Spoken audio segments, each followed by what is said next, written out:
Hello everyone. स्वागत है आप सभी का द प्रेम सर के इस यूट्यूब चैनल पर।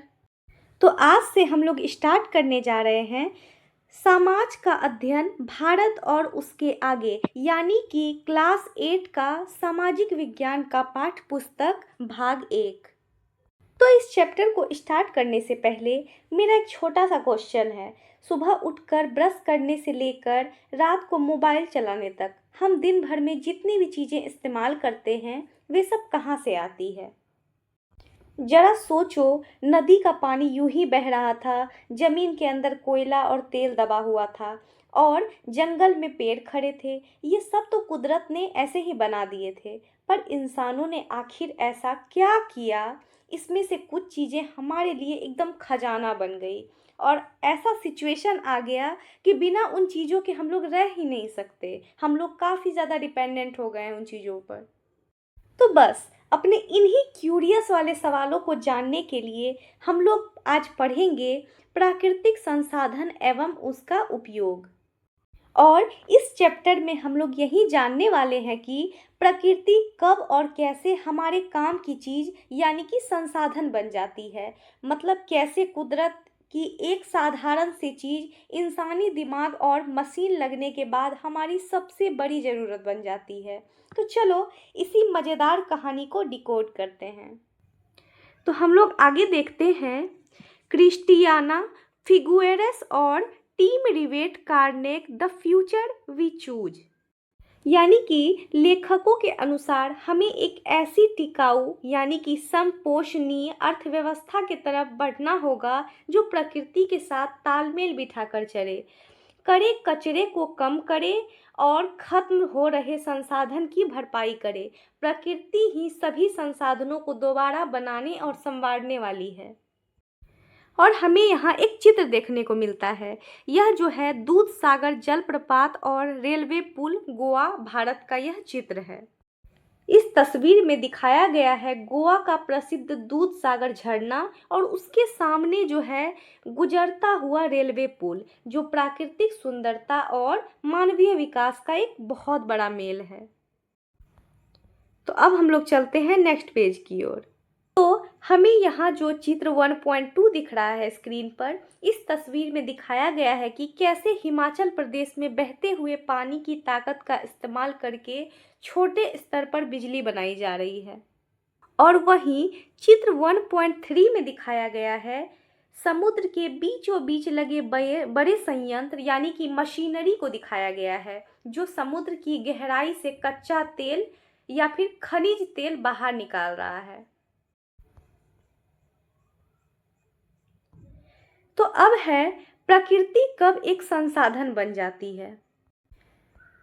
तो प्रकृति शब्द का एक अर्थ उन सजीव और निर्जीव रूपों की समग्रता से है जो हमारे पर्यावरण का भाग है परंतु मानव द्वारा निर्मित नहीं है।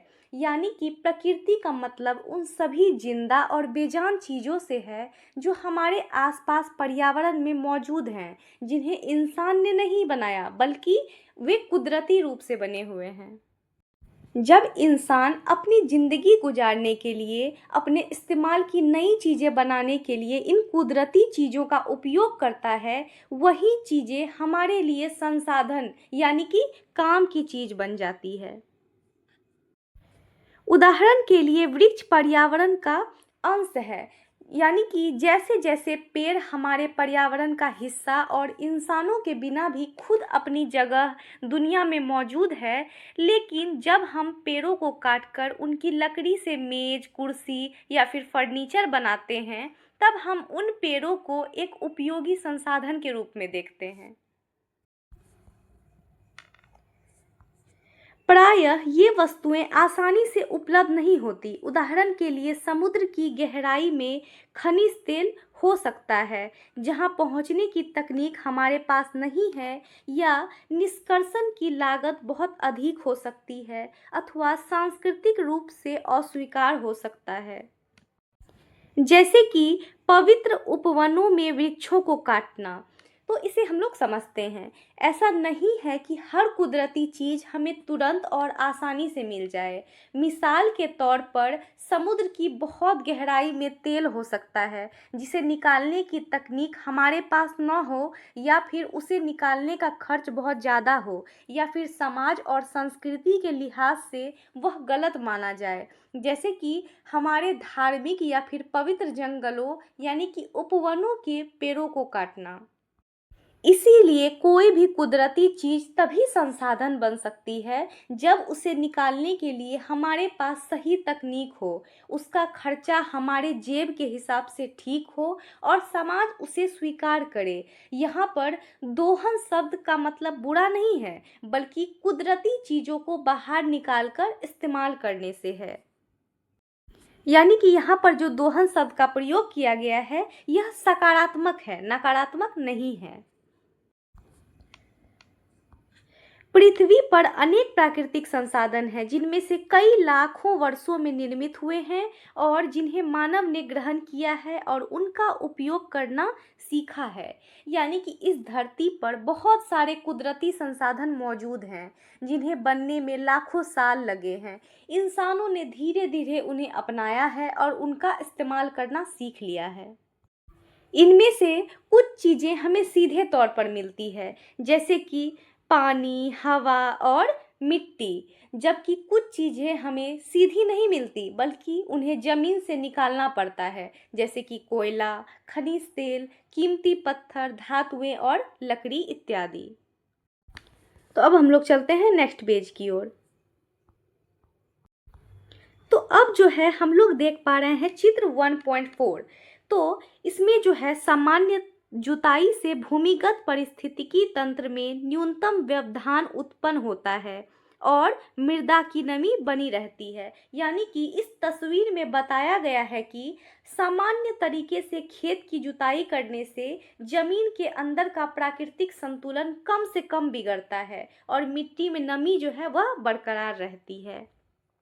वहीं अगर हम लोग चित्र 1.5 देखें, मधुमक्खी के छत्ते से शहद, तो इस तस्वीर में मधुमक्खियों के छत्ते से प्राकृतिक रूप से शहद मिलने की प्रक्रिया को दिखाया गया है। तो अब हम लोग आगे चलते हैं। तो विश्व की अनेक स्थानीय परंपराओं में, यानी कि दुनिया की कई पुरानी परंपराओं में प्रकृति को भगवान की तरह पवित्र माना गया है। किसके तरह? देवता की तरह, भगवान की तरह।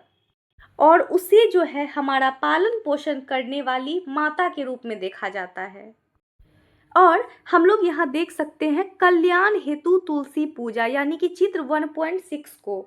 तो इस तस्वीर में भलाई और कल्याण के लिए तुलसी के पौधे की पूजा करते हुए दिखाया गया है। तो अब देखते हैं, थोड़ा ठहरिए, स्वयं और अपने आसपास की वस्तुओं को देखिए, इनमें से प्रत्येक का उद्गम स्रोत क्या है। किसी न किसी मोड़ पर ये सभी प्रकृति की ओर ले जाती है, यहाँ तक कि आपके वस्त्र पर लगा प्लास्टिक का बटन भी। यानी कि अगर अपने आसपास की चीज़ों को देखें तो वे कहाँ से बनी हैं, आप पाएंगे कि दुनिया की हर चीज़ आखिरकार प्रकृति से जुड़ी हुई है। यहाँ तक कि आपके कपड़े पर लगने वाला प्लास्टिक का जो बटन है वह भी प्रकृति से निकला कच्चा माल है। यानी कि अगर हम लोग संक्षेप में कहें तो सीधे सीधे प्राकृतिक संसाधन उन चीज़ों और पदार्थों को कहते हैं जो हमें कुदरत से मुफ्त में मिलते हैं और इंसानों के लिए बहुत ज़्यादा कीमती होते हैं। तो अब देखते हैं प्राकृतिक संसाधनों की श्रेणियाँ। तो अब हम लोग क्या जानेंगे कि प्राकृतिक संसाधनों को कितने अलग अलग हिस्सों या फिर श्रेणियों में बांटा जा सकता है। तो विज्ञान में हम किसी भी चीज़ को छांटकर अलग अलग ग्रुप यानी कि श्रेणियों में बांटना सीखते हैं। जब हम चीज़ों को बांटते हैं तो उनकी एक जैसी खूबियों को ध्यान में रखते हैं और उनके ऐसे नाम रखते हैं जिन्हें सब लोग जो है आसानी से एक छोटे शब्द या फिर नाम से समझ सके, यानी कि उसके नाम से क्या हो सके, अर्थ को या फिर उसके बारे में जान सके। तो अब चलते हैं हम लोग नेक्स्ट पेज की ओर। तो जब हम चीज़ों को समूहों में बांट देते हैं तो बार बार पूरी बात समझाने की ज़रूरत नहीं पड़ती है और इससे अधिक हम जो है प्रभावशाली रूप से संवाद कर सकते हैं। यानी कि पूरे तरह से जो है हम लोग बार बार पूरे बात को समझाने की ज़रूरत नहीं पड़ेगी, तो बातचीत बहुत आसान और असरदार हो जाता है। जैसे कि हम सजीव या फिर निर्जीव शब्द बोलते हैं तो उसका मतलब जो है तुरंत समझ में आ जाता है। ठीक इसी तरह हम प्राकृतिक संसाधनों को भी अलग अलग समूहों में बांट कर समझते हैं। प्राकृतिक संसाधनों को वर्गीकृत करने का एक उपाय यह है कि हम उन संसाधनों को देखें जिनका उपयोग जीवन के लिए अनिवार्य सामग्री के स्रोत तथा ऊर्जा के स्रोत के रूप में किया जाता है। यानी कि प्राकृतिक संसाधनों को बांटने का एक शानदार तरीका यह देखना है कि उनका इस्तेमाल किस काम के लिए हो रहा है।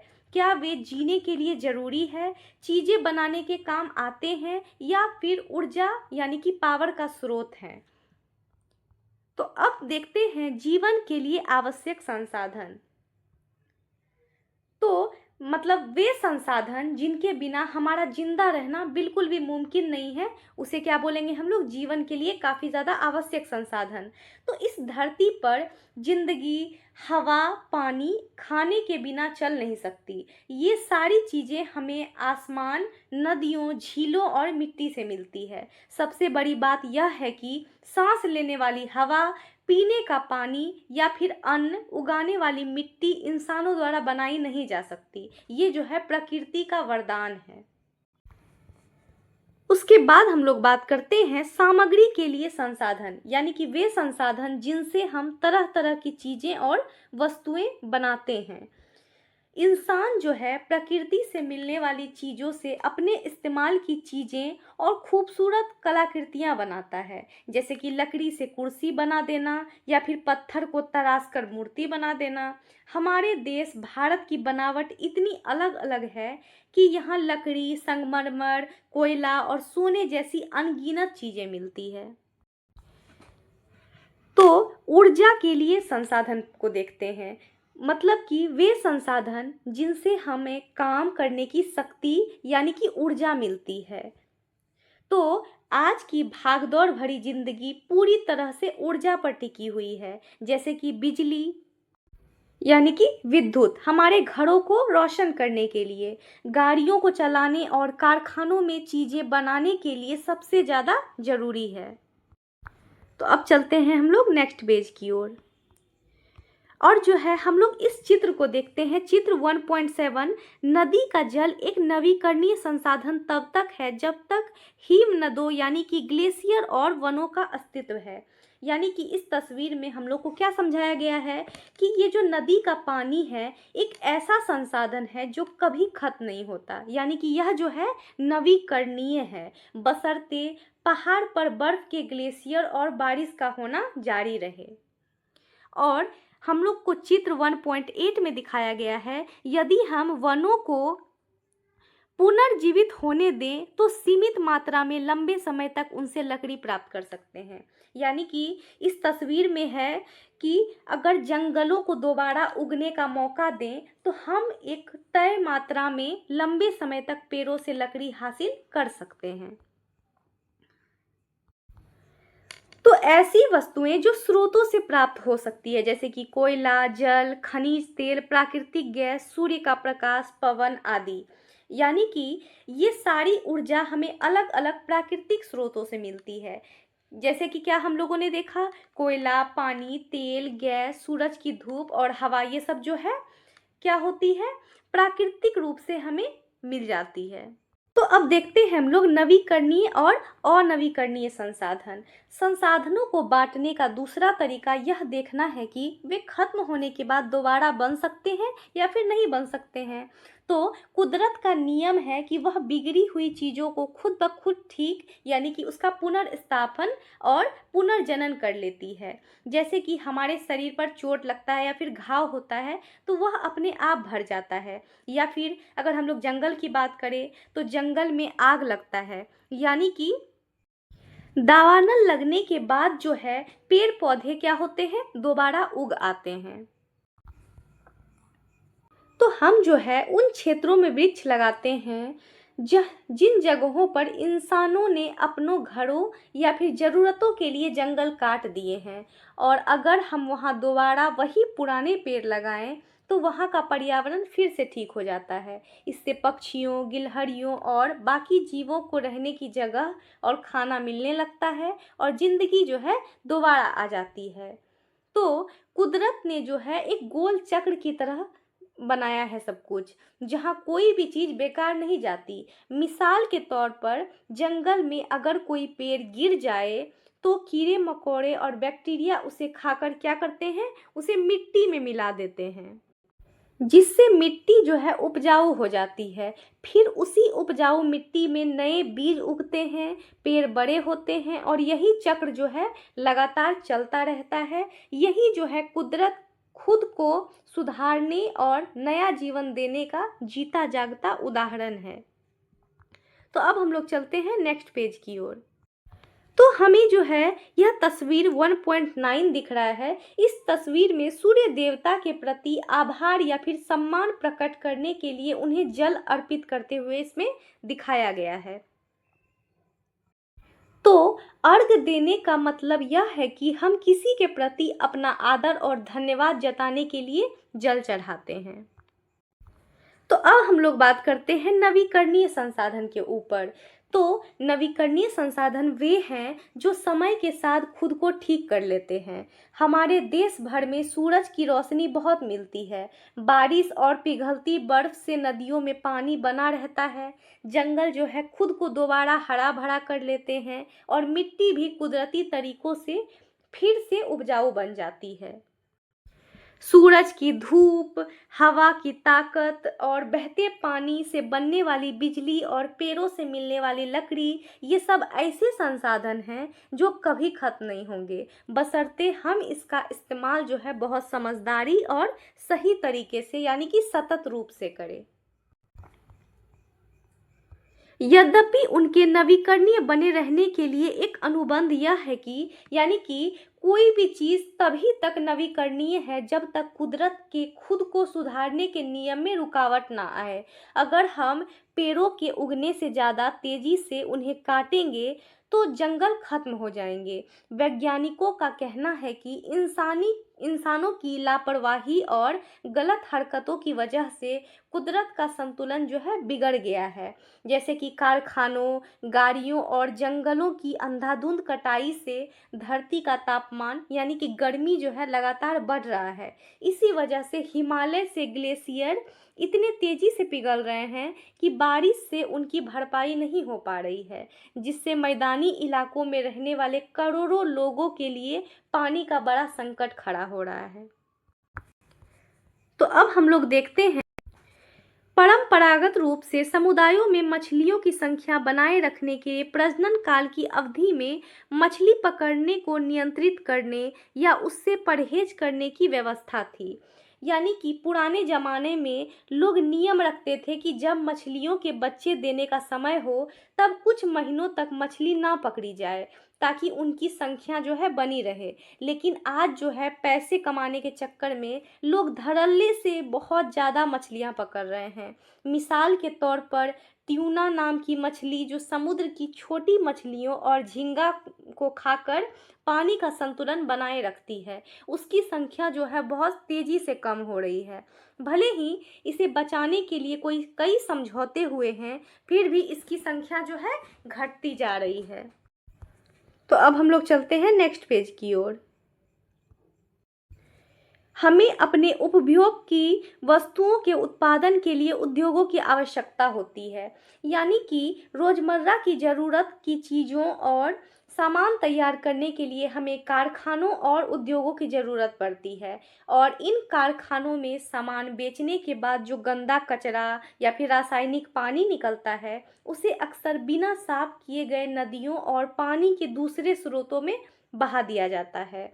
और कारखानों से निकलने वाला यह कचरा ऐसा होता है जो आसानी से सड़ता गलता नहीं है और ना ही किसी जीव जंतु के खाने के काम आ सकता है।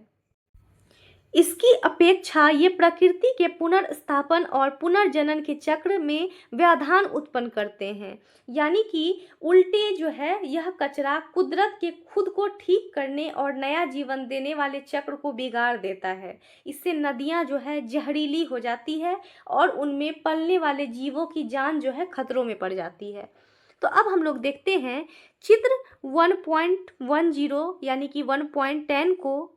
इस चित्र में जो है क्या दिखाया गया है, कारखानों का जहरीला कचरा बिना किसी फिल्टर या फिर ट्रीटमेंट के सीधे पानी में छोड़ दिया जाता है। आप यहाँ पे देख सकते हैं कि कैसे कचरा को डायरेक्ट जो है पानी में छोड़ दिया जा रहा है।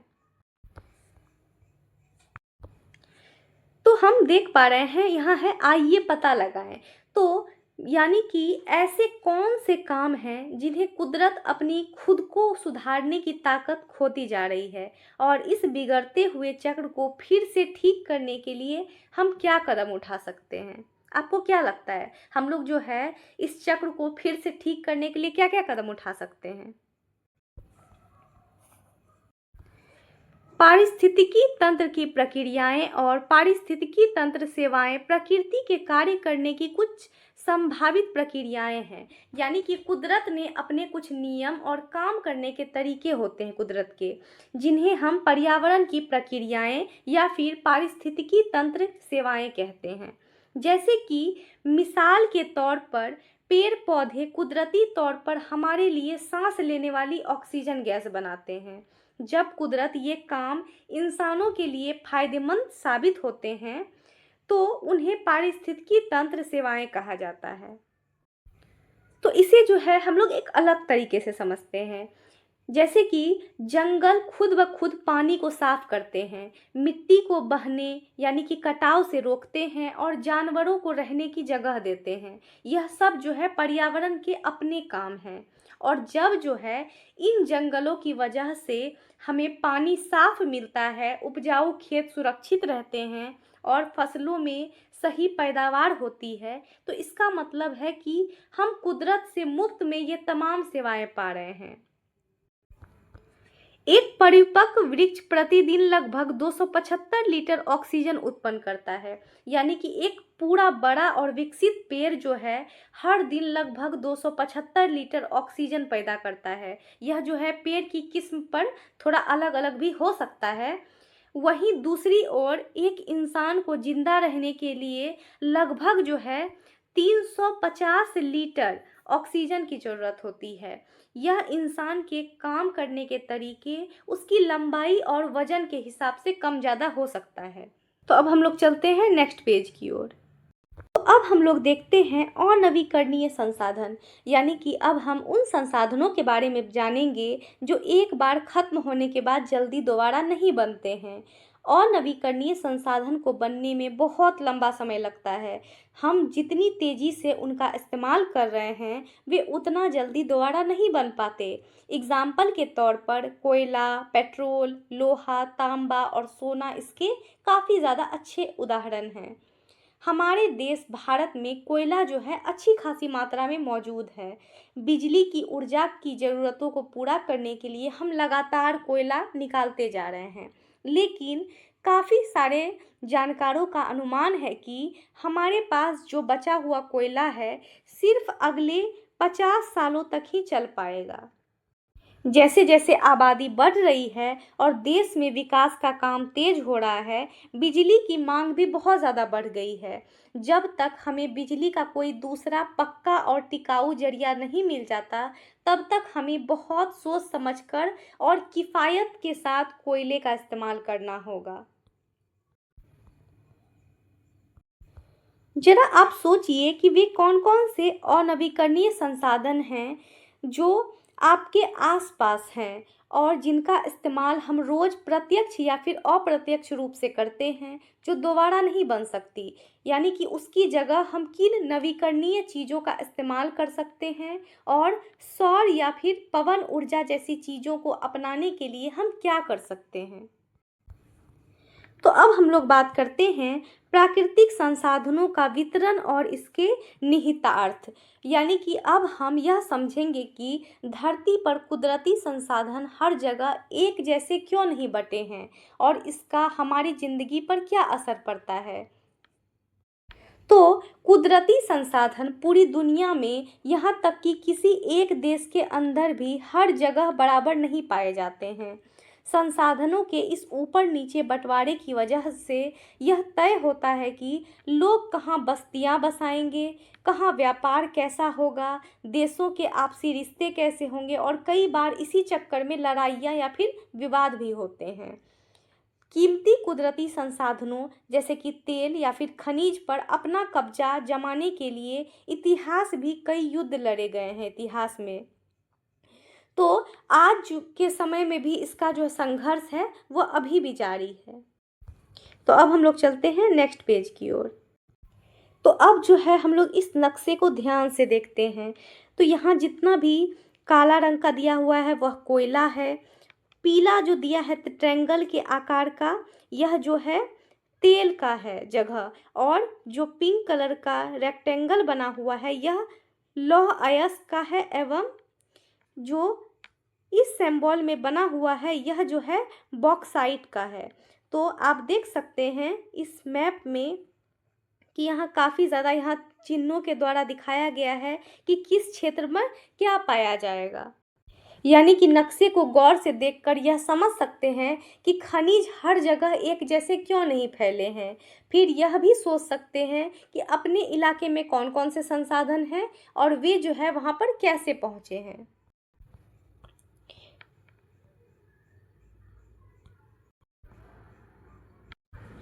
प्राकृतिक संसाधनों के निकट स्थित उद्योग स्थानीय लोगों के लिए आजीविका के अवसर सृजित करते हैं।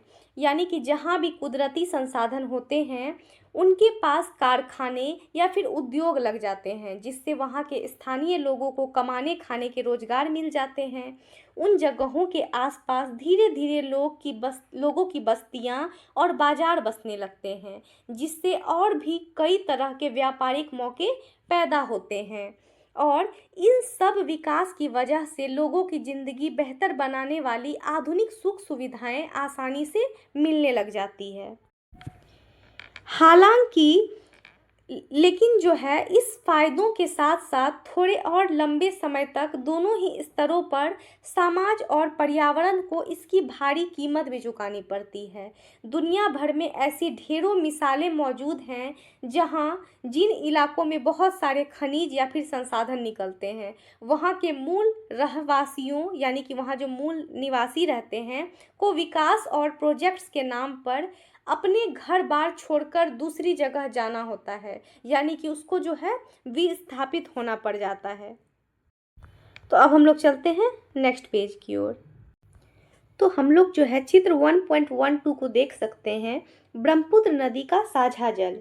यानी कि इस तस्वीर में ब्रह्मपुत्र नदी को दिखाया गया है जिसका पानी कई अलग अलग इलाकों या फिर देशों में साझा होता है। कुछ मामलों में उनके पावन स्थान संकट में हैं, जिनसे संघर्ष की स्थिति उत्पन्न हो रही है। यानी कि कुछ जगहों पर लोगों के पवित्र और धार्मिक स्थल खतरे में पड़ रहे हैं, जिसकी वजह से आपस में झगड़े और तनाव की स्थिति पैदा हो जाती है। देश के अंदर या दो देशों के बीच होने वाला व्यापार जो है इस बात पर निर्भर करता है कि जमीन पर कौन सा संसाधन कहाँ पर मौजूद है। इंसान की समझदारी और हुनर का इस्तेमाल करके वुडूज स्टील जैसी बेहतर और बेहद मजबूत और अनोखी चीज़ें तैयार की जा सकती है। इतिहास गवाह है कि व्यापार और बिजनेस की वजह से ही पुराने समय में भारत में बड़े बड़े साम्राज्यों को फैलने और तरक्की करने में मदद मिली थी। प्रकृति राजनीतिक सीमाओं पर ध्यान नहीं देती, यानी कि कुदरत और नदियाँ इंसानों की बनाई हुई सरहदों यानी कि देश या फिर राज्यों की सीमाओं को देखकर नहीं बहती है। इसी वजह से अलग अलग राज्यों और देशों के बीच कुदरती संसाधनों यानी कि खासकर नदियों के पानी के बंटवारे को लेकर अक्सर तनाव और विवाद पैदा हो जाता है। इसका एक उदाहरण कर्नाटक, तमिलनाडु, केरल और पुडुचेरी के मध्य कावेरी नदी के जल का वितरण है। यानी कि इसकी सबसे बड़ी मिसाल जो है, सबसे बड़ा इसका एग्जाम्पल जो है, कावेरी नदी का पानी है, जिसके बंटवारे को लेकर जो है कर्नाटक, तमिलनाडु, केरल और पुडुचेरी के बीच काफ़ी जो है विवाद रहता है। सभी के बीच शांति और सही तरीके से पानी या फिर संसाधनों का बंटवारा हो सके, इसके लिए आपस में बातचीत और सही योजना बनाने की बहुत ज़्यादा ज़रूरत होती है। हालांकि पड़ोसी देश यानी कि जब विवाद दो अलग अलग पड़ोसी देशों के बीच हो तो ऐसे समझौते करना बिल्कुल भी आसान नहीं होता है। दुनिया के स्तर पर दो देशों के बीच पानी या किसी संसाधन को लेकर हुए ऐसे किसी झगड़े के बारे में जानकारी इकट्ठा करना होगा हमें, जिस पर हम उस कक्षा में चर्चा कर सकते हैं। तो आप जो है इसके बारे में पता कर सकते हैं। तो अब हम लोग चलते हैं नेक्स्ट पेज की ओर। तो हमें जो है चित्र 1.13 तमिलनाडु में कावेरी नदी पर बना मेटूर बांध नजर आ रहा है। तो इस तस्वीर में तमिलनाडु राज्य में कावेरी नदी पर बने प्रसिद्ध मेटूर बांध को दिखाया गया है, जैसा कि आप इस इमेज में देख सकते हैं। प्रचुरता का विरोधाभास यानी कि यह एक ऐसी स्थिति है जहां किसी जगह पर बहुत सारे संसाधन होने के बावजूद वहां पूरी तरक्की नहीं हो पाती है। किसी देश या इलाके में बहुत सारे कुदरती संसाधन होने मात्र से ही इस बात की पक्की गारंटी नहीं मिल जाती कि वह अमीर या फिर समृद्ध बन जाएगा। जिन जगहों पर कुदरती खजाने भरे पड़े हैं, कई बार वहां तरक्की की रफ्तार काफ़ी धीमी पड़ जाती है, जिसे अर्थशास्त्री प्राकृतिक संसाधन अभिशाप या फिर प्रचुरता का विरोधाभास कहते हैं। यानी कि जिस अर्थशास्त्र की भाषा में इसी अजीब हालात को प्राकृतिक संसाधन का अभिशाप या फिर प्रचुरता का विरोधाभास कहा जाता है। किसे कहा जाता है? यानी कि जिन जगहों पर कुदरती खजाने भरे पड़े हैं लेकिन वहाँ पर तरक्की की रफ्तार जो है फिर भी धीमी रहती है, तो इसी हालात को हम लोग क्या बोलते हैं? प्राकृतिक संसाधन अभिशाप या फिर प्रचुरता का विरोधाभास। सरल शब्दों में कहें यानी कि आसान शब्दों में इसका मतलब यह है कि किसी देश में बहुत सारा कच्चा माल या फिर संसाधन होना इस बात का सबूत नहीं है कि वह देश जो है खुशहाल है। अक्सर देश ऐसे कारखाने या फिर उद्योग नहीं बना पाते जो कच्चे संसाधनों को महंगे और बेहतरीन सामानों में बदल सके और एक अच्छा निवेश कर सके। इस पुस्तक के उत्तरार्ध का अध्याय उत्पादन के कारक आपको इसकी समझ प्रदान करेगा।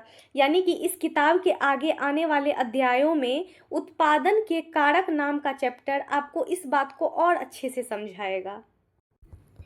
तो भारत ने अपनी बढ़ती आवश्यकताओं को पूर्ण करने हेतु यानी कि हमारे देश भारत ने अपनी बढ़ती ज़रूरतों को पूरा करने के लिए नए नए कारखानों और उद्योगों में पैसा लगाकर काफ़ी हद तक इस मुश्किल और अभिशाप से खुद को बचा रखा है। तो अब है आइए पता लगाएं। तो जरा सोचिए कि अलग अलग जगहों पर मिलने वाले कुदरती संसाधनों को सही से इस्तेमाल करने के लिए किन किन चीज़ों यानी कि ताकतों की ज़रूरत पड़ती है। यद्यपि संसाधनों के निष्कर्षण और संसारणीयता के बीच संतुलन बनाने की चुनौती अभी भी विद्यमान है। यानी कि इसके बावजूद जमीन से संसाधन निकालने और उन्हें बचाकर सुरक्षित रखने यानी कि साधारणीयता के बीच तालमेल बिठाना आज भी एक बहुत बड़ा चुनौती बना हुआ है।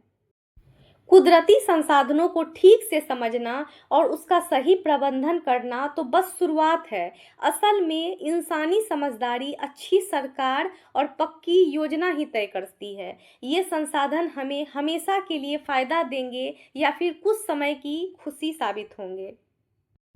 तो अब हम लोग चलते हैं नेक्स्ट पेज की ओर। हमें पढ़ना है अब प्राकृतिक संसाधनों का दायित्वपूर्ण और विवेकपूर्ण उपयोग प्रबंधन। तो इसमें हम लोग देखेंगे कि धरती पर जितने भी तरह के पेड़ पौधे और जीव जंतु पाए जाते हैं, उनकी संख्या और किस्मों में लगातार कमी आ रही है। पृथ्वी पर जीवन को स्थापित करने हेतु आवश्यक है कि हम प्रकृति का सम्मान करें और प्राकृतिक संसाधनों का उपयोग इस प्रकार करें जिससे नवीकरणीय संसाधनों का पुनर्स्थापन एवं पुनर्जनन संभव हो सके तथा अनवीकरणीय संसाधन का दायित्वपूर्ण एवं न्याय संगत उपयोग हो सके। यानी कि इस धरती पर जिंदगी को ठीक से चलाने के लिए बहुत ज़रूरी है कि हम कुदरत की इज्जत करें, संसाधनों का इस्तेमाल ऐसे करें कि चीज़ें जो है दोबारा बन सके, यानी कि नवीकरणीय हो, वे फिर से तैयार हो सके। और जो चीज़ें सीमित है यानी कि अनवीकरणीय है, उनका इस्तेमाल बहुत जिम्मेदारी और बराबरी के साथ किया जाए। तो इस विषयों पर अध्ययन करने वाले वैज्ञानिकों यानी कि इस पर जो रिसर्च करने वाले वैज्ञानिक हैं, उन्होंने साफ चेतावनी दी है कि अगर हम बिना सोचे समझे कुदरती संसाधनों को निचोड़ते रहेंगे तो प्रदूषण, जीवों का खत्म होना और मौसमी बदलाव यानी कि क्लाइमेट चेंज जैसी बड़ी मुसीबतें जो है तेजी से बढ़ती जाएंगी। तो अब हम लोग बात करते हैं नवीकरणीय संसाधनों का पुनर्स्थापन और पुनर्जनन। तो हम यह देखेंगे इसमें कि कैसे हम उन संसाधनों का भी हद से ज़्यादा इस्तेमाल कर रहे हैं जो कुदरत द्वारा दोबारा बन सकते हैं, यानी कि अगेन प्राप्त हो सकते हैं। तो यहाँ पर जो है 2 उदाहरण दिए गए हैं और उस ऐसे उदाहरण से बताए गए हैं जिनसे यह साफ होता है कि हम कुदरती चीज़ों को उनके खुद के बनने की रफ्तार से भी ज़्यादा तेज़ी से ख़त्म कर रहे हैं। यानी कि हमारे देश में बहुत से किसान खेतों की सिंचाई के लिए ज़मीन के अंदर के पानी यानी कि भूजल का बहुत ज़्यादा इस्तेमाल करते हैं। ज़्यादातर राज्यों में पानी निकालने की रफ्तार बारिश या फिर कुदरती तरीके से ज़मीन में पानी के वापस भरने यानी कि पुनर्भरण से कई ज़्यादा, इससे धीरे धीरे ज़मीन का पानी खत्म होता जा रहा है, उसे निकालने का खर्च बढ़ रहा है और एक दिन पानी जो है पूरा तरह से खत्म हो सकता है। यह अनुमान है कि तेज़ी से फैलते हमारे शहरों में तो ज़मीन का पानी बहुत जल्दी सूख जाएगा और इस मुसीबत से निपटने के लिए अब ज़मीन का जल स्तर बढ़ाने के उपाय शुरू हो गए हैं, जैसे कि पुराने तरीकों से पानी बचाना, तालाब और पोखरों को दोबारा ठीक करना, पानी की बर्बादी को रोकना और गंदे पानी को साफ करके उसका दोबारा इस्तेमाल करना। तो अब जो है हमें चित्र 1.14 दिख रहा है, रासायनिक उर्वरकों के अविवेकपूर्ण उपयोग के कारण फसल का ह्रास।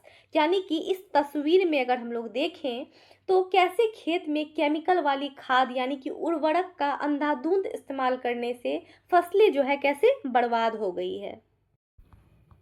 इसी प्रकार रासायनिक उर्वरक और कीटनाशकों के अनुचित उपयोग से मृदा क्षरण में वृद्धि हुई है। यानी कि ठीक इसी तरह से खेतों में केमिकल वाली खाद और कीड़ों की दवाइयों के गलत इस्तेमाल से मिट्टी खराब और कमज़ोर हो रही है। पुरानी खेती के तरीकों से मिट्टी को धरती माँ का हिस्सा माना जाता है। गोबर जैसी प्राकृतिक खाद का इस्तेमाल करना, खेतों की मिट्टी पर सूखी घास या फिर भूसा बिछाना यानी कि पलवार और एक साथ कई फसल उगाना जैसे पुराने मिट्टी की सेहत को दुरुस्त रखते थे। हम अपनी इस पुरानी परंपराओं से हमें जो है सीख लेनी चाहिए उस परंपराओं से, ताकि आज के समय में मिट्टी को उपजाऊ बनाए रखकर उसके कटाव और बर्बादी को रोका जा सके। तो अब हम लोग चलते हैं नेक्स्ट पेज की ओर। तो अब हम लोग देखते हैं भूजल का अत्यधिक दोहन, पंजाब से एक प्रकरण अध्ययन। यानी कि हमें जो है मिट्टी को बचाने के लिए उसका सही इस्तेमाल करना चाहिए और उसे दोबारा उपजाऊ व स्वस्थ बनाने के लिए विशेष प्रयास करने की ज़रूरत है। तो आइए अब पंजाब राज्य का एक उदाहरण लेकर यह समझेंगे कि ज़मीन के अंदर के पानी का किस तरह हद से ज़्यादा इस्तेमाल किया जा रहा है। तो उपजाऊ भूमि वाले पंजाब में आज पानी का एक बहुत बड़ा संकट खड़ा हो गया है, क्योंकि वहाँ ज़मीन के नीचे का पानी बहुत तेज़ी से ख़त्म हो रहा है।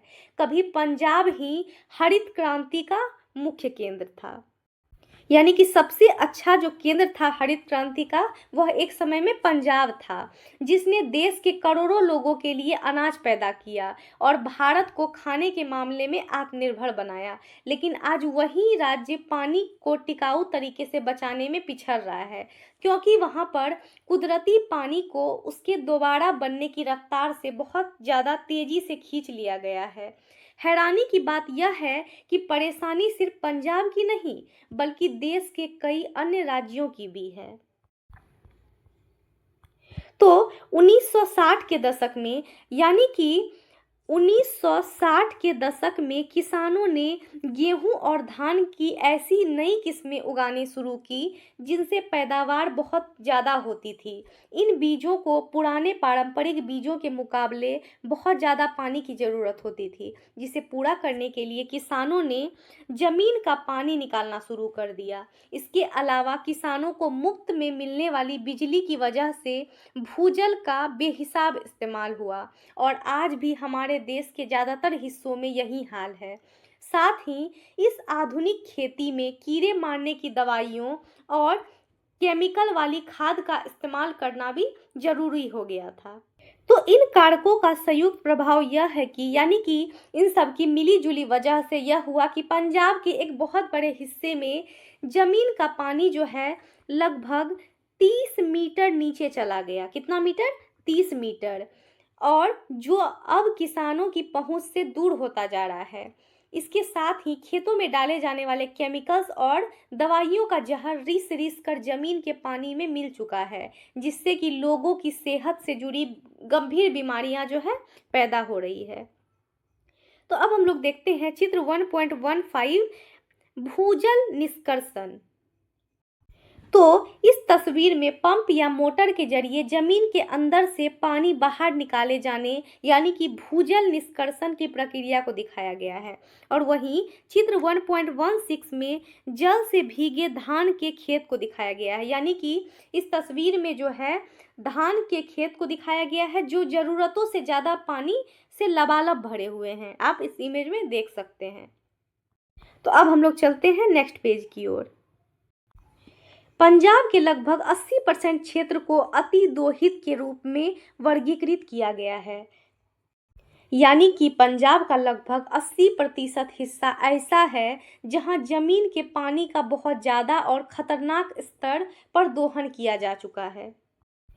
सरल भाषा में कहें तो हमने जो है बारिश या कुदरती तरीके से जमीन के अंदर पानी के वापस भरने, यानी कि पुनर्जनन की रफ्तार से कहीं ज़्यादा पानी बाहर निकाल लिया है। इससे थोड़े समय के लिए तो हमें अनाज और खाने की सुरक्षा जरूर मिल गई, लेकिन इसके जो आगामी यानी कि दूरगामी और ख़तरनाक नतीजे सामने आए हैं, उन्हें सुधारने में बहुत लंबा वक्त और कड़ी मेहनत लगेगी। तो हमें जो नक्शा दिख रहा है, यह नक्शा पंजाब राज्य और चंडीगढ़ केंद्र शासित प्रदेश में जून 2022 के दौरान जो है जमीन के पानी की गहराई को दिखाता है, जो कि हम लोग देख सकते हैं चित्र 1.17 में। तो इस मानचित्र के जरिए जो है हमें क्या दिखाया गया है कि पंजाब और चंडीगढ़ का वह नक्शा जिसमें कि जो कि यह बताता है कि नीचे का पानी जो है कितनी मीटर गहराई, यानी कि MBGL, यानी कि मीटर बिलो ग्राउंड लेवल तक पहुंच चुका है। तो हम लोग देखते हैं इसको इस अनुक्रमानिका के माध्यम से। यहाँ कलर के बेस पे दिखाया गया है कि यहाँ पे जल स्तर किस लेवल तक है। आप लोग जो है इस नक्शा में देख सकते हैं कि यहाँ पे कलर वाइज दिया गया, कहीं हल्का कलर, कहीं पे डार्क कलर। तो यह क्या बताता है कि जल स्तर जो है किस गहराई तक है पंजाब और चंडीगढ़ का। और ये कब का है? जून 2022 का। तो अब हम लोग चलते हैं नेक्स्ट पेज की ओर। तो हमें जो यह तस्वीर दिख रहा है, यह तस्वीर राजस्थान के मशहूर 12वीं सदी के जैसलमेर किले को दिखाया गया है इस तस्वीर में, जो पहले मिट्टी से बना था और बाद में बलुआ पत्थर लगाकर इसे फिर से तैयार किया गया था। तो अब हम लोग बात करते हैं सीमेंट का उदाहरण। अब जो है सीमेंट के जरिए यह समझें कि कैसे विकास कार्यों से पर्यावरण पर असर पड़ता है और उसके क्या विकल्प हैं। तो आज के समय में सीमेंट के बिना जिंदगी कैसी होगी, इसकी कल्पना करना भी मुश्किल है। हमारे घर, स्कूल, अस्पताल, बड़ी इमारतें, पुल, रास्ते, एयरपोर्ट, इन सभी को बनाने में सीमेंट की ज़रूरत पड़ती है। सीमेंट बनाने के कारखानों को दुनिया में सबसे ज़्यादा प्रदूषण फैलाने वाले उद्योगों में गिना जाता है। तो उत्पादन की प्रक्रिया में यानी कि सीमेंट बनाते वक्त जो बारीक धूल उड़ती है वह इंसानों और जानवरों के फेफड़ों में जाकर उसे नुकसान पहुंचाती है और पेड़ों की पत्तियों पर जम जाने से उनकी बढ़ने की ताकत भी कम हो जाती है। केंद्रीय प्रदूषण नियंत्रण बोर्ड ने सीमेंट कारखानों के लिए दिशा निर्देश बनाए हैं। यानी कि केंद्रीय प्रदूषण नियंत्रण बोर्ड ने सीमेंट फैक्ट्रियों के लिए कुछ खास नियम बनाए हैं ताकि कम से कम प्रदूषण फैले या फिर इसे पूरी तरह से खत्म किया जा सके। इसके अलावा अगर हम लोग बात करें तो प्रदूषण को कम करने के लिए ऐसी चीज़ें ढूंढने की कोशिश भी हो रही है जो सीमेंट का बेहतर विकल्प बन सके। यानी कि इसमें जो है पुराने तरह के पत्थर और मिट्टी का इस्तेमाल करना, पेड़ पौधों से बनी चीज़ों और बेकार फेंके गए प्लास्टिक को दोबारा इस्तेमाल करने के लायक बनाकर उसे सामग्री तैयार करना शामिल है। तो अब जो है हम लोग चित्र 1.19 को समझ लेते हैं। तो इस तस्वीर में ऑरोविल अर्थ इंस्टीट्यूट, जिसे कि मिट्टी की डिजाइनिंग के लिए यूनेस्को से मान्यता मिली है, द्वारा बनाई गई एक आधुनिक इमारत को दिखाया गया है जिसे खास तकनीक का इस्तेमाल करके सिर्फ मिट्टी से तैयार किया गया है। यह जो है केवल और केवल मिट्टी से तैयार किया गया है। तो अब हम लोग चलते हैं नेक्स्ट पेज की ओर। पारंपरिक सामग्रियों और विधियों को आधुनिक तकनीकी प्रगति के साथ संयोजित किया जा रहा है। यानी कि पुरानी चीज़ों और तौर तरीकों को आज की आधुनिक तकनीक के साथ मिलाकर ऐसी सामग्री तैयार की जा रही है जो पर्यावरण के अनुकूल हो, जिसमें प्रदूषण कम फैले, स्थानीय लोगों को रोजगार मिले और उस जगह के मौसम को ध्यान रखकर काम किया जाए। वृक्षायुर्वेद एक प्राचीन भारतीय वनस्पति विज्ञान है। यानी कि वृक्षायुर्वेद जो है पेड़ पौधों की पढ़ाई और उनकी देखभाल करने का एक पुराना भारतीय विज्ञान है। संस्कृत के शब्दों से बने इस नाम का मतलब पेड़ों के जीवन और सेहत का विज्ञान है। यह ज्ञान हजारों साल पुराना है, जिसे लगभग 10वीं शताब्दी में शूरपाल द्वारा रचित वृक्षायुर्वेद जैसे ग्रंथों में कायदे से दर्ज किया गया था। किसमें? शूरपाल के वृक्षायुर्वेद में। इसमें जो है विभिन्न प्रकार की यानी कि भिन्न भिन्न प्रकार की अलग अलग प्रकार की मिट्टी में खास पौधे उगने के पूरे तरीके, बीज इकट्ठा करने, सुरक्षित रखने और बोने से पहले बीजों का इलाज करने की विधियां बताई गई है। इसमें पानी देने के तरीके, मौसम और पौधों की अवस्था के हिसाब से अलग अलग सुझाव दिए गए हैं। यह प्राकृतिक खाद और मिले जुले पौधों की मदद से कीड़ों को भगाने के उपाय बताता है। मिट्टी की सेहत ठीक करने के लिए यह फसल चक्र यानी कि बारी बारी से फसलें बदलना और मिश्रित खेती को बढ़ावा देता है। साथ ही यह मिट्टी में नमी बनाए रखने व केंचुओं व फायदेमंद जीवाणुओं को पनपने के लिए जुताई के सही तरीके भी सुझाता है। तो अब हम लोग देखते हैं सिक्किम से एक प्रकरण अध्ययन, यानी कि सिक्किम राज्य का एक उदाहरण देकर हम लोग इसे समझ लेते हैं। तो सिक्किम में पेमा के परिवार को यानी कि पेमा नाम के व्यक्ति के परिवार को खेतों में महंगे केमिकल्स डालने की वजह से फसल कम होने और लगातार कर्ज बढ़ने की समस्या झेलनी पड़ रही थी। जब सरकार ने पूरे राज्य में ऑर्गेनिक यानी कि जैविक खेती को बढ़ावा देने का फैसला किया, तो पेमा के परिवार ने इसे अपनाने की ठानी। शुरुआत में यह बदलाव आसान नहीं रहा, क्योंकि केमिकल के लगातार इस्तेमाल से मिट्टी अपनी ताकत खो चुकी थी। इसीलिए शुरुआती दौर में फसल की पैदावार कुछ घट गई थी, क्योंकि मिट्टी धीरे धीरे अपनी उपजाऊ शक्ति दोबारा हासिल कर रही थी।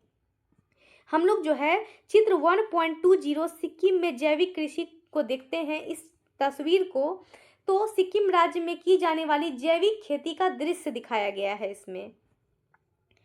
तो अब हम लोग चलते हैं नेक्स्ट पेज की ओर और देखते हैं इसमें हम लोग कि हम पेमा के परिवार में आगे क्या क्या हुआ। तो पेमा के परिवार ने कंपोस्ट खाद का प्रयोग आरंभ किया। यानी कि पेमा के परिवार ने क्या किया, खेतों में सड़ी गली चीज़ों से बनी खाद यानी कि कंपोस्ट डालनी शुरू की। नीम और लहसुन की कीड़े भगाने की प्राकृतिक दवा बनाई और साल भर जो है अलग अलग फसलें उगानी शुरू की। तो करीब जो है 5 साल की मेहनत के बाद जो है पेमा का खेत फिर से हरा भरा और उपजाऊ हो गया। वह अपनी इलायची, अदरक और पारंपरिक सब्जियां बाजार में अच्छे दामों पर बेच रही थी। फिर क्या हुआ, 2016 में सिक्किम 100% जैविक राज्य बन गया। यानी कि साल 2016 तक आते आते सिक्किम जो है पूरी तरह से यानी कि 100% जो है ऑर्गेनिक यानी कि जैविक राज्य बन गया और वहाँ की खेती की सारी जमीन को जैविक होने का आधिकारिक प्रमाण पत्र मिल गया। और इस बदलाव के बहुत ही शानदार और गहरे असर देखने को मिले। वहाँ के पेड़ पौधे और जीव जंतुओं की विविधता में सुधार हुआ तथा किसानों के लिए फायदेमंद कीड़ों और पक्षी खेतों में दोबारा लौटने लग गए। जैविक खेती के मॉडल को देखने के लिए आने वाले पर्यटकों के कारण पर्यटन में वृद्धि हुई और कृषकों की आय में औसतन 20% की वृद्धि हुई। यानी कि जैविक खेती के इस फसल मॉडल को देखने के लिए दूर दूर से सैलानी आने लगे और वहाँ पर्यटन बढ़ा और साथ ही किसानों की कमाई में औसतन जो है 20% तक का इजाफा हो गया। और आज के समय में सिक्किम पूरी दुनिया के सामने एक मिसाल पेश करता है, यानी कि एक उदाहरण पेश करता है जो यह साबित करता है कि कोई भी पूरा राज्य पर्यावरण की रक्षा करते हुए अपनी आर्थिक स्थिति सुधारते हुए टिकाऊ खेती तरीकों को कामयाब बना सकता है। तो अब हम लोग देखते हैं संसाधनों का दायित्वपूर्ण और विवेकपूर्ण उपयोग। यानी कि अब हम क्या सीखेंगे कि कुदरती संसाधनों का इस्तेमाल कितनी जिम्मेदारी और समझदारी के साथ किया जाना चाहिए। तो जो ऊर्जा स्रोत सीमित हैं और दोबारा नहीं बन सकते यानी कि अनवीकरणीय हैं, तो उनका इस्तेमाल हम इस तरीके से करना होगा कि वे तब तक टिके रहें जब तक इंसान उनके सुरक्षित और टिकाऊ विकल्प ना खोज ले। और एग्जाम्पल के तौर पर हमें ज़्यादा से ज़्यादा कामों को पूरा करने के लिए ऐसे ऊर्जा स्रोतों का इस्तेमाल बढ़ाना चाहिए जो कभी खत्म ना हो, जैसे कि सौर ऊर्जा या फिर पवन ऊर्जा। तो अब हम लोग जो है चित्र 1.21 को देख सकते हैं। यह जो है उपग्रह चित्र है। यानी कि इस सैटेलाइट तस्वीर में राजस्थान में बने दुनिया के सबसे बड़े सोलर पार्कों को एक को दिखाया गया है, जो कि अकेला ही राजस्थान राज्य का आज का बिजली की ज़रूरत का लगभग जो है 13% हिस्सा को पूरा करने की क्षमता रखता है, केवल ये एक सोलर प्लेट। तो यह जो पार्क है यह काफ़ी ज़्यादा इम्पोर्टेंट है। क्यों? क्योंकि यह जो है राजस्थान राज्य का आज की बिजली की ज़रूरत का कितना % हिस्सा, 13% हिस्सा पूरा करने की क्षमता रखता है। तो अब हम लोग चलते हैं नेक्स्ट पेज की ओर और हम लोग देख सकते हैं चित्र 1.22 रायचूर कर्नाटक के निकट सौर ऊर्जा पार्क। यानी कि इस तस्वीर में जो है कर्नाटक के पावगढ़ के पास बने विशाल सौर ऊर्जा पार्क यानी कि सोलर पार्क को दिखाया गया है। अंतर्राष्ट्रीय सौर संगठबंधन नवीकरणीय ऊर्जा में भारत का नेतृत्व। तो साल 2015 में भारत और फ्रांस ने मिलकर अंतर्राष्ट्रीय गठबंधन की शुरुआत की। कब? 2015 में। तो अंतर्राष्ट्रीय सौर गठबंधन की शुरुआत करने के बाद जो है उन देशों का समूह जहां साल भर भरपूर धूप मिलती है, जो सौर ऊर्जा का इस्तेमाल करने के लिए पूरी तरह से प्रतिबद्ध है। तो इस संगठन का मुख्य ध्यान उन देशों पर है जहां सूरज की रोशनी पूरे साल प्रचुर मात्रा में चमकती रहती है। भारत ने दूसरे विकासशील देशों में सोलर प्रोजेक्ट लगाने के लिए अरबों डॉलर की मदद की, अपना तकनीकी ज्ञान बांटा है और कम खर्च वाले पैसों के इंतजाम के विकल्प मुहैया कराए हैं।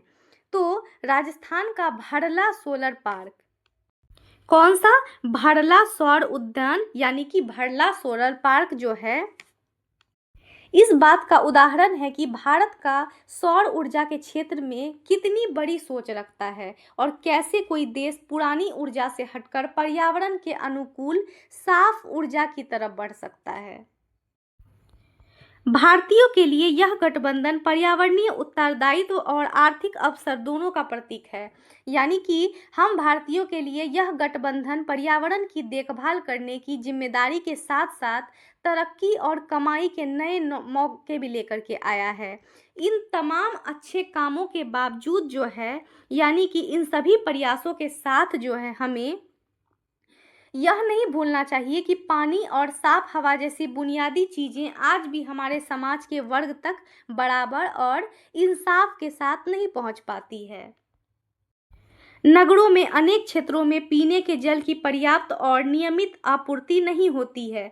यानी कि शहरों में भी कई इलाकों में आज भी लोगों को पीने का साफ पानी नियमित रूप से और पर्याप्त में नहीं मिल पाता है।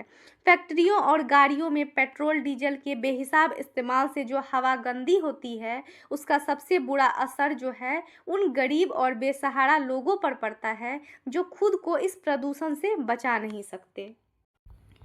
हमें प्रकृति के साथ अपने संबंध को स्मरण रखना चाहिए और प्राकृतिक संसाधनों के संरक्षण, पुनर्जनन और संधारणीयता की दिशा में कार्य करना चाहिए। यानी कि हमें जो है कुदरत के साथ साथ अपने पुराने और गहरे रिश्तों को हमेशा याद रखना चाहिए तथा संसाधनों को बचाने, उन्हें दोबारा ठीक करने और टिकाऊ तरीके से इस्तेमाल करने की दिशा में मिलकर काम करना चाहिए। भागवत गीता में लोक संग्रह का उल्लेख है कि सभी को अपनी व्यक्तिगत इच्छाओं से ऊपर उठकर सभी की भलाई करनी चाहिए। यानी कि पवित्र ग्रंथ भागवत गीता में लोक संग्रह यानी कि समाज की भलाई का जिक्र किया गया है, जिसका मतलब क्या होता है कि हम सभी को अपनी निजी चाहतों से ऊपर उठकर सबकी भलाई के लिए सोचना चाहिए। तो अब हम लोग चलते हैं नेक्स्ट पेज की ओर। सभी की भलाई के लिए कार्य करना चाहिए और क्या अब समय आ गया है कि हम इस पर गंभीरता से विचार करें? यानी कि क्या अब वह वक्त आ गया है हम सब की भलाई के बारे में सोचना शुरू करें और इस पर गंभीरता से गौर करें? तो अब जो है हम लोग आगे बढ़ने से पहले जितनी भी बातों को हम लोगों ने पढ़ा है उसको एक बार मेमोराइज कर लेते हैं। तो प्राकृतिक संसाधन वे पदार्थ और सामग्रियां हैं जो प्रकृति में पाए जाते हैं एवं मानव के लिए मूल्यवान हैं। अर्थात कुदरती चीज़ें या फिर सामग्री जो हमें प्रकृति से मिलती है और इंसानों के लिए बहुत कीमती होती है, उन्हें प्राकृतिक संसाधन कहते हैं।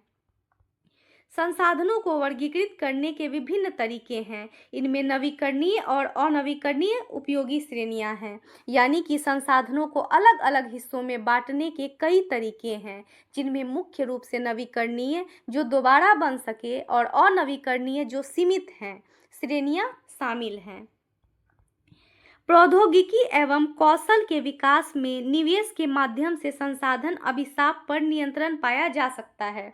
यानी कि तकनीकी और हुनर को बढ़ाने में पैसा लगाकर हम संसाधन यानी कि संसाधन अभिशाप यानी कि संसाधन होने पर भी तरक्की न होना जैसी समस्या पर काबू पा सकते हैं। हमें नवीकरणीय ऊर्जा के उपयोग की दर के बारे में सतर्क रहने की आवश्यकता है, जिनसे उनका अत्यधिक दोहन ना हो अनवीकरणीय ऊर्जा का विवेकपूर्ण और बुद्धिमत्ता उपयोग उसकी उपलब्धता को लंबे समय तक बनाए रखने में सक्षम बनाएगा।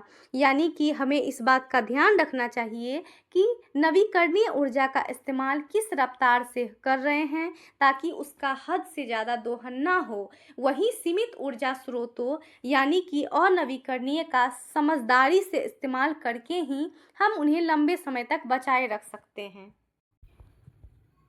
और इसी के साथ जो है हमारा आज का चैप्टर कंप्लीट होता है।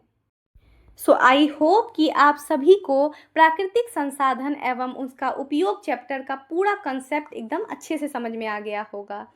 तो अगर आपको ये वीडियो हेल्पफुल लगा हो तो वीडियो को लाइक ज़रूर करें, और अगर आप इस चैनल पर न्यू हैं तो चैनल को सब्सक्राइब कर लें ताकि अगली क्लास का नोटिफिकेशन आपको सबसे पहले मिले। तो मिलते हैं हम लोग इस चैप्टर के बाद नेक्स्ट चैप्टर में। Thanks for watching, like, subscribe and share.